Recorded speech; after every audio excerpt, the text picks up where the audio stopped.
একটা উনি লিখিত বক্তব্য এবং লিখিত সিদ্ধান্ত মন্ত্রণালয়ে পেশ করেন। বাণিজ্য মন্ত্রণালয় থেকে নির্দেশিত হয়ে শেষ পর্যন্ত ইলেকশন কমিশন এটাকে বাতিল করেন।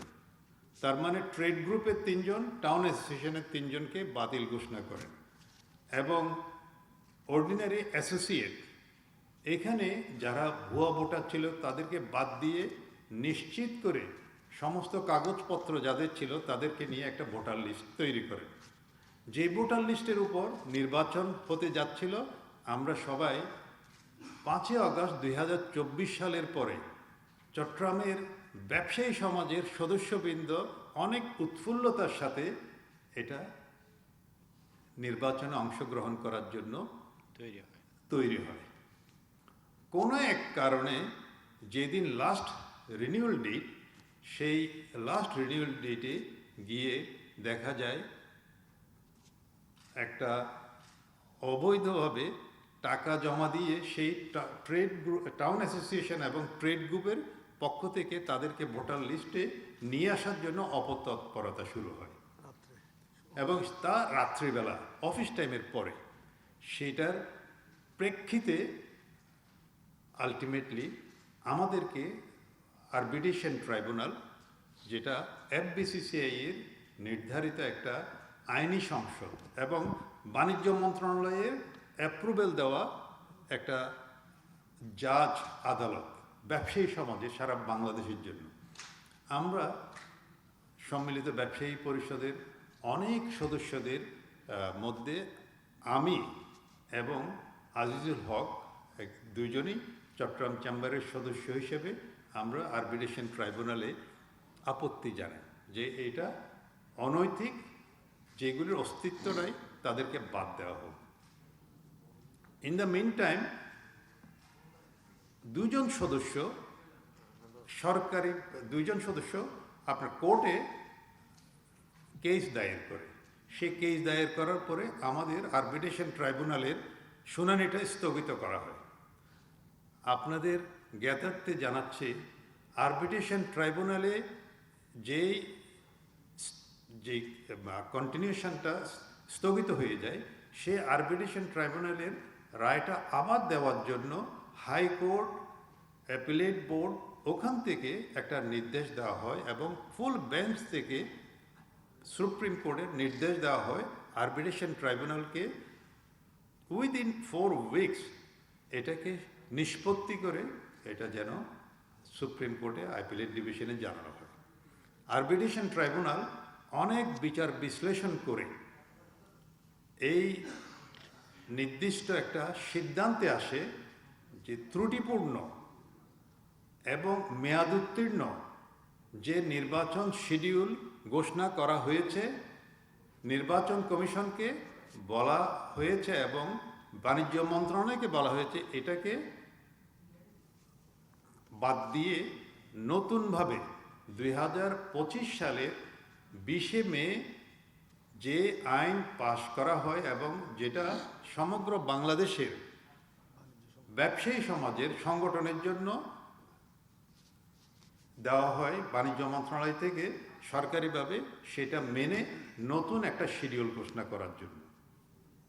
নতুন শিডিউল ঘোষণা করলে সেখানে থাকবে সরাসরি বোর্ডে আপনার president, vice president, senior vice president নির্বাচিত হবে। আমাদের যে সম্মিলিত ব্যবসায়ী পরিষদ, তাদের মূল কথা ছিল চট্টগ্রামের অনেক বছর কোনো সদস্য সরাসরি গিয়ে ভোটদান করতে পারেনি। সবাই চাচ্ছিল প্রেসিডেন্ট হলেও সে সবার ভোটে নির্বাচিত হবে, ডাইরেক্টর হলেও সে সবার ভোটে নির্বাচিত হবে, vice president, senior vice president হলেও সে সবার ভোটে নির্বাচিত হবে। এটাই ছিল 5 আগস্ট 2024 সালের পরে সব ব্যবসায়ীদের একটা মনের আশা, যেটা নিয়ে আমরা আন্দোলন করেছিলাম। দুর্ভাগ্যবশত সেই আইনটা, যে রায়টা পাশ কাটিয়ে FBCCI এর যে রায়টা দেওয়া হয়েছে, সেই রায়টা পাশ কাটিয়ে 18 মে চিটাগং চেম্বার অফ কমার্সের যে ইলেকশন বোর্ড তারা একটা ডেট ডিক্লেয়ার করলো 23শে মে 2026। ভেরি ইন্টারেস্টিং, আমরা 17ই মে সম্মিলিত ব্যবসায়ী পরিষদের পক্ষ থেকে আমরা অ্যাডমিনিস্ট্রেটর সাহেবকে, ইলেকশন বোর্ডের চেয়ারম্যান সহ ওনার সদস্যবৃন্দকে আমরা বোঝাতে চেষ্টা করেছিলাম আরবিট্রেশন ট্রাইব্যুনালের একটা রায় দেওয়া হয়েছে, আজকে প্রায় 20 দিন হয়ে গেছে, আপনারা ইলেকশন দিয়ে দেন এবং আমরা আনন্দঘন মুহূর্তে ইলেকশন করি, যেই আসুক ম্যান্ডেট নিয়ে আপনি করেন, নতুন শিডিউল দেন, পুরন শিডিউল ত্রুটিপূর্ণ এবং মেয়াদোত্তীর্ণ যেটা আর এফবিসিসি আর আরবিট্রেশন ট্রাইব্যুনাল বলেছেন সেটাকে আপনি বাদ দিয়ে তাড়াতাড়ি ইলেকশন শিডিউল ঘোষণা করেন। খুবই পরিতাপের বিষয়, আমাদের সাথে আরবিট্রেশন ট্রাইব্যুনালের রায় প্রতি শ্রদ্ধা রেখে ওনারা বললেন ঠিক আছে আপনারাও একটা লিখিত দেন আগামীকালকে, মিন্স 18ই মে। অ্যাডমিনিস্ট্রেটর সাহেব বললেন আমাদেরকে, আমরাও একটা লয়ার সার্টিফিকেট নিয়েছি, আমরা 2টা লয়ার সার্টিফিকেট, থার্ড একটা লয়ার কাছে দেব এবং আমরা একটা সিদ্ধান্ত দেব। আমরা খুব খুশি যে ডেফিনেটলি একটা ভালো সিদ্ধান্ত আসবে। আনফর্চুনেটলি 18 তারিখ দেখলাম একটা নোটিশ চট্টগ্রাম চেম্বার থেকে দেওয়া হলো, 23শে মে সেই সবার আকাঙ্ক্ষিত একটা নির্বাচন সেই 5 দিনের ভিতর করে ফেলতে চাচ্ছে। এমন কি তড়িঘড়ি করে এই 5 দিনের ভিতর, যেখানে আমাদের একটা সবচেয়ে বড় ঈদ কোরবানির ঈদ আগামীকালকে থেকে, মিন্স শনিবার থেকে অনওয়ার্ড, আগামী সপ্তাহ থেকে, আজকে থেকে সব বন্ধ হয়ে গেছে মোরললেস, গ্রামে গঞ্জে সবাই চলে গেছে।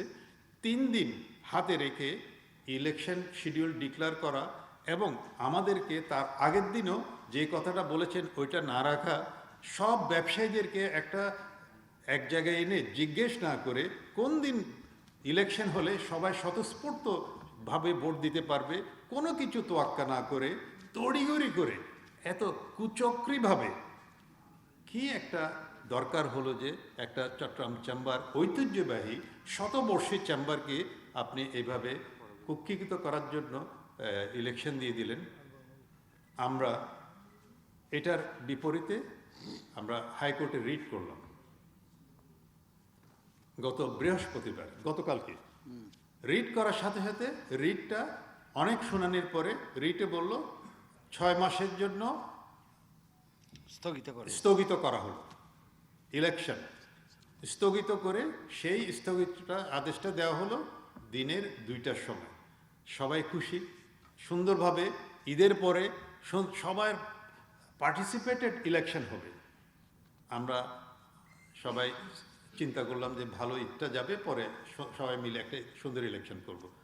উইদিন নো টাইম সব কোন কার ইশারায় ইঙ্গিতে 5টা পর্যন্ত হাইকোর্টে আপনার আবার অ্যাপিল করে ওখানে বলা হলো, চাম্বাজাত আদালতে বলা হলো হাইকোর্টের রায়টা স্থগিত করে আগামী জুনের 8 তারিখ শুনানির জন্য নির্দিষ্ট করা হলো। তাহলে কি বলা যায় না 8 তারিখ জুন পর্যন্ত ইলেকশন না করে, আগামী 23 তারিখ ইলেকশন না করে আগামী জুনের 8 তারিখ যে হিয়ারিং হবে সেই হিয়ারিংয়ে সব পার্টি নির্দিষ্ট একটা হিয়ারিংয়ের মাধ্যমে যেই সিদ্ধান্ত আসবে সেই সিদ্ধান্ত অনুযায়ী একটা নতুন শিডিউল করে ইলেকশন করলে সারা চট্টগ্রামের ব্যবসায়ী সমাজের সদস্যবৃন্দ একটা আনন্দঘন মুহূর্ত করে একটা ইলেকশন করতে পারত। অতি পরিতাপের বিষয়, কর্ণপাত না করে চট্টগ্রাম চেম্বার সেই ঘোষিত 18 তারিখের নির্বাচন 23 তারিখে করার জন্য তড়িঘড়ি করে যেই সিদ্ধান্ত দিয়েছে এটাতে নির্দিষ্ট রয়ে গেল। আমরা তো নির্বাচন চাই। কোন নির্বাচন? প্রতিটা সদস্য আজকে 25 বছর ধরে যারা ভোট দিতে পারে নাই তারা ভোট দান করুক। যে নির্বাচিত হবে ভোটের মাধ্যমে তারাই চট্টগ্রাম চেম্বার পরিচালনা করবে।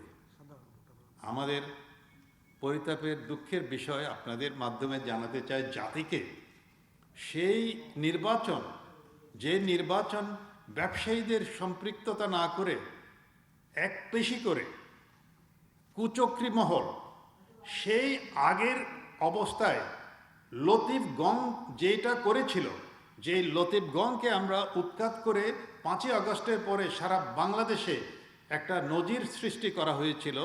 উদ্দীপনার মাধ্যমে আমরা ভোট দেব, নিজের ভোট নিজে দেব, একটা সুন্দর পরিবেশে আমরা চট্টগ্রাম চেম্বার সারা বাংলাদেশে লিড দিতে পারে মতো ব্যবসায়ীদেরকে ওইরকম একটা সিচুয়েশন সৃষ্টি হয়ে আমরা পর্ষদ ভোটের মাধ্যমে নিয়ে আসব।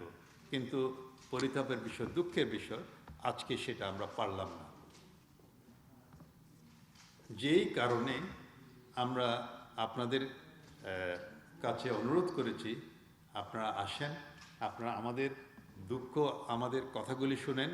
আমরা ব্যবসায়ীদের সাথে ছিলাম, ব্যবসায়ীদের সাথে আছি, ব্যবসায়ীদের সাথে থাকব। চিটাং চেম্বারের ইলেকশন গত 20-30 বছর যেরকম কুক্ষিগত করে রেখেছিল, হয়তো আরেকটা কুক্ষিগত ইলেকশন করে রাখতে পারে, কিন্তু ব্যবসায়ী সমাজ সেটা মেনে নেবে না। আর ব্যবসায়ী সমাজ যদি মেনে না নেয়, আমরা যাদেরকে নিয়ে গত 1.5 বছর 2 বছর আন্দোলন করেছে অন্যায়ের জন্য, সেই টাউন ট্রেড গ্রুপ যাদের কোনো অস্তিত্ব নাই, যেটা তদন্ত করে চট্টগ্রাম চেম্বার পেয়েছে, তাদেরকে বিনা ভোটে বসানোর জন্য আমরা আজকে তৈরি নই। সেজন্য বন্ধুরা, ইলেকট্রনিক অ্যান্ড প্রিন্ট মিডিয়ার ভাইয়েরা, আপনাদের মাধ্যমে সারা পৃথিবী জানো এই অনৈতিক ইস্যুতে সম্মিলিত ব্যবসায়ী পরিষদের নেতৃবৃন্দ যারা আমরা ক্যান্ডিডেট, আমরা নই।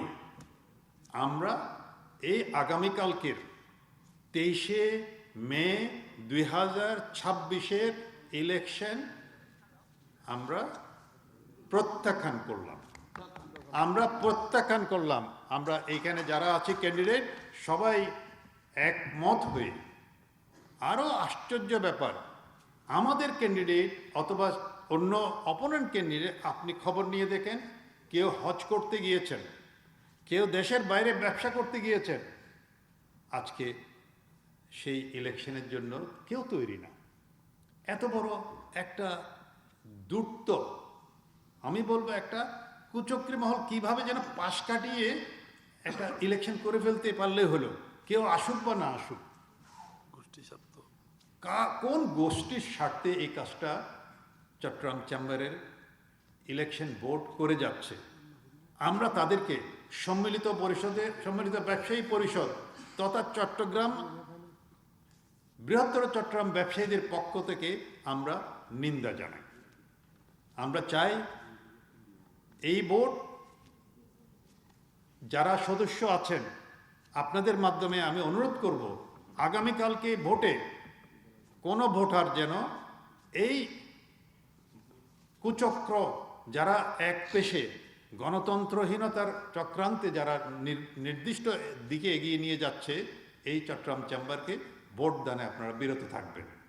আপনাদের মাধ্যমে আমি আমার বক্তব্য এখানেই শেষ করছি এবং আমাদের সবার পক্ষ থেকে আমি সম্মিলিত ব্যবসায়ী পর্ষদের পক্ষ থেকে আপনাদেরকে ধন্যবাদ জানাচ্ছি।